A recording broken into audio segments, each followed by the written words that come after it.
Hi, I'm Mary, a librarian and book reviewer with a focus on stories written for kids, tweens, and teens. Today I get to share with you this book called Roald Dahl, part of the Little People Big Dreams series, written by Maria Isabel Sanchez Vergara and illustrated by Frances Martin.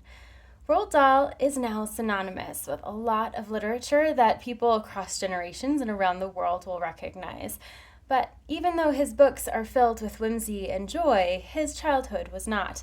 In school, his teachers were not very kind, and he was punished to a pretty strong degree. So when he was finally allowed to leave school, he did, and he started traveling the world.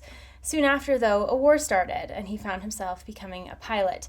But when he crash lands in the desert and loses his vision for 6 weeks, everything starts to change as soon as he can see again. And the world looks different now.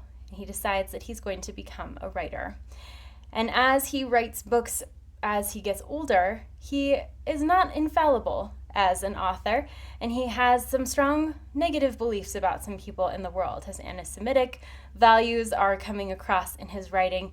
And so even though on one side he has some lovely stories that carry through into the present day, it also showcases the power that words can have in a negative light as well.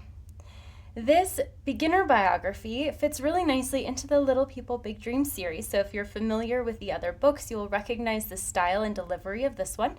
There's not a whole lot of text on each page. You have maybe 2 to 3 sentences, and the illustrations are really the captivating element of the page.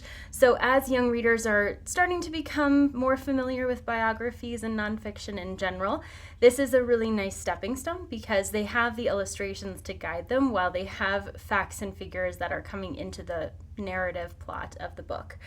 So one thing that I really appreciated about this one is that Roald Dahl does have some less savory elements of his life, and this book does a good job of addressing those without making them too strong or too negative, but also realizing the fact that words last a really long time, especially when they're in writing, and those ideas may or may not stand the test of time.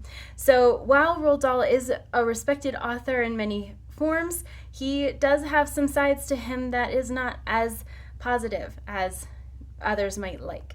So both of those elements are weaved into his story as you're going through. At the end, just like in other books of this type, you have a more concise biography that is helpful for older readers. So as you're connecting with the narrative element of the book, if you want to have a little bit more of a concise delivery, you can look at this back piece. And it also has real imagery of Roald Dahl during his life.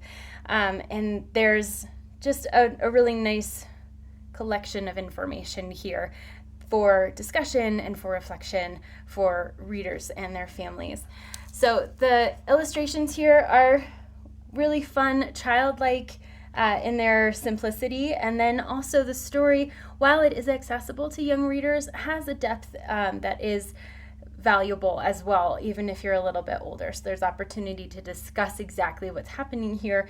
His life was not picture perfect. So there are opportunities to discuss how things were different when he was young and what the war meant and all sorts of things like that. So as you are investigating the Little People Big Dreams series, the stories that come from people in the past whose words still resonate in the present day. This is a really nice addition to the series and to nonfiction collections for young readers as they are starting to become more comfortable with this genre. If this sounds like a great fit for you or for someone you know, I hope you look for it wherever you get your books.